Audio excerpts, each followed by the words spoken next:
Best health packages up to 80% discount. Tirumala Diagnostics.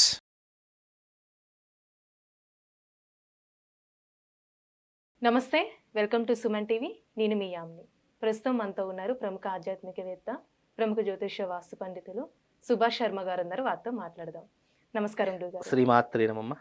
గురుగారు, ఇప్పుడు మనకి ఈ జనవరి నెలలో భోగి ఫస్ట్ కాబట్టి అసలు భోగి రోజు ఏ విధంగా చేయాలండి? ఏమైనా దోషాలు ఉంటే ఈ పండుగ రోజు అసలు ఏ విధంగా చేస్తే మంచిది?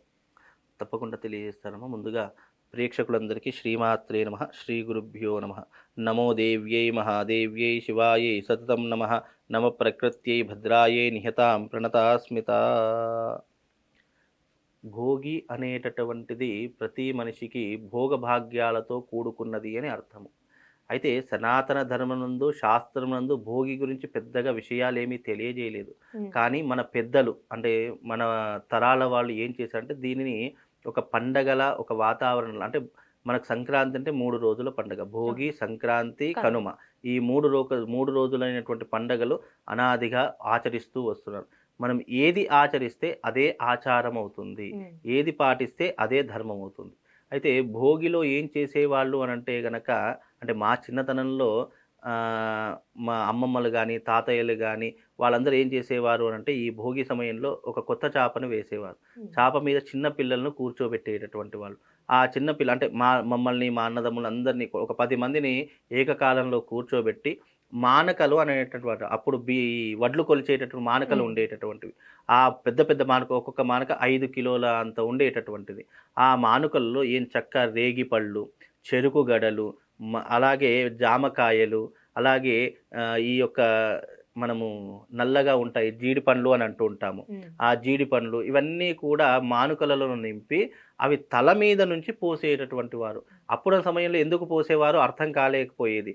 కానీ ఇప్పుడు దాని వెనక ఉన్నటువంటి ఆంతర్యం ఏమిటి అంటే గనక ఎక్కడనైతే ఆనందము, సంతోషము, చిన్నపిల్లల యొక్క కేరింతలు, చిన్నపిల్లల యొక్క నవ్వులు ఎక్కడైతే విరాజిల్లుతాయో అక్కడ భోగభాగ్యాదులు సమృద్ధిగా ఉంటాయి. ఆ ప్రదేశమునందు సాక్షాత్తు ధనలక్ష్మి, ధైర్యలక్ష్మి, ధాన్యలక్ష్మి సమృద్ధిగా అక్కడ కూర్చుండి ఉంటారు అనేటటువంటి నమ్మకాన్ని అప్పట్లో విశ్వసించేటటువంటి వారు. అందుకే చిన్నపిల్లలకు ఇవన్నీ కూడా తలపై నుండి భోగభాగ్యాదులు కురవాలి అని చెప్పేసి నేను చక్కగా కొత్త బట్టలు వేసుకొని చక్కగా అక్కడ కూర్చుండి అక్కడ అవన్నీ కూడా తినుకుంటూ ఉండి పైనుంచి అవి పడుతూ ఉంటే ఎంతో ఆనందం వేసేది ముచ్చట. ఇప్పుడు ఆ భోగి అనేటటువంటిది కనుమరుగైపోయింది. ఉదయం లేచింది అంటే ఉదయం ఆ రోజు 4 గంటలకు లేచేవారు. ఏం చక్క మన ఇంట్లో ఉన్న అప్పట్లో పాత ఇల్లు ఉంటే కర్రలు దూలాలతో ఉన్నటువంటి ఇల్లు ఉండేటటువంటి. అప్పుడు ఏం చేసేవారు అంటే ఈ దూలాల నుంచి ఊడిపోయినటువంటి కర్రలన్నీ తీసుకొని 4 గంటలకు లేచి ఏం చక్క భోగి మంటలు పెట్టుకునేటటువంటి వారు. ఆ భోగి మంటలను పెట్టుకొని ఏం చక్క ఆ రోజున ఉదయకాలం నందు అంటే సూర్యుడు రాకమునిపే స్నానాన్ని ఆచరించేటటువంటి వారు. స్నానాన్ని ఆచరించి చక్కగా దేవతా దర్శనానికి వెళ్ళి కొత్త బట్టలు వేసుకొని ఏం చక్క ఆ రోజున భోగభాగ్యాదులు ఉండాలని చెప్పేసి మన తలపై నుండి ఈ రకమైనటువంటి వస్తువులను వేసేటటువంటి వారు. అదే రకంగా చూసుకుంటే సనాతన ధర్మమునందు ఇవన్నీ కూడా ఐశ్వర్యానికి సూచిక. ఇవన్నీ కూడా దారిద్ర బాధ ఉండకూడదు, అలాగే దారిద్ర బాధను అధిగమించాలి, ధనధాన్యులకు ఏ రకమైనటువంటి లోటు ఉండకూడదు అని నిర్ణయించినటువంటిది భోగి అని అర్థము. అంటే అందులో ప్రధానమైనటువంటిది ఏమిటి అంటే గనక ఈ భోగిలో వేసేటటువంటి ప్రతిదీ కూడా అంటే పాతదనాన్ని మరచిపోయి నూతనమైనటువంటి విధానాన్ని అలవర్చుకోవాలి.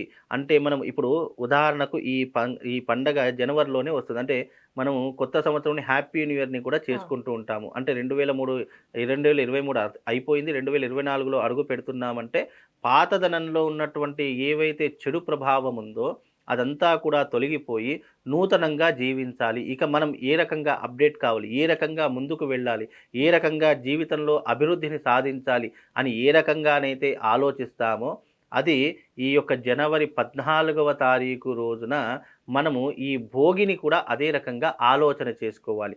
భోగి అంటే ఏంటి అంటే పాత విధములైనటువంటి నష్టాన్ని, కష్టాన్ని, బాధను అక్కడితో మర్చిపోయి రాబోయే సంక్రాంతి అనేటటువంటిది విశేషమైనటువంటి పండగ.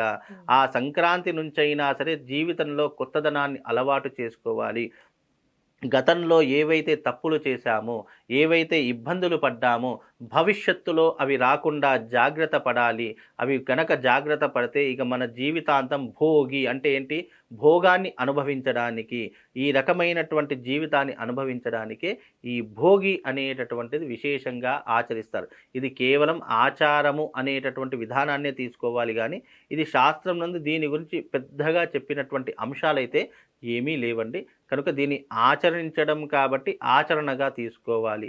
అది పెద్దవాళ్ళు నిర్ణయించినటువంటి విధానం కాబట్టి దీని వెనక ఉన్నటువంటిది ఏంటి అంటే ఇది 3 రోజుల పండగ కాబట్టి ఆ రోజున చక్కగా గాలిపటాలు ఎగిరేస్తూ ఉంటారు. ఇక సంక్రాంతి వచ్చిందంటే వారం రోజుల ముందు నుంచే గాలిపటాలు ఎగిరివేయడము, చక్కగా అప్పుడంటే సంక్రాంతి వచ్చింది అంటే స్కూల్‌కి 10 రోజుల సెలవులు ఇచ్చేవాళ్ళు. ఇప్పుడు కేవలం భోగి, సంక్రాంతి 2 రోజులు మాత్రమే సెలవు. 3 రోజులు అంతే. 3 రోజులు సెలవులు ఇచ్చేస్తున్నారు. అప్పటితో గడిచిపోతుంది. మళ్ళీ యథావిధిగా పిల్లలతోనే ఏదైనా పండగండి. పిల్లలుంటేనే పండగ చేసుకోవడానికి మనకు అనుకూలంగా ఉంటుంది.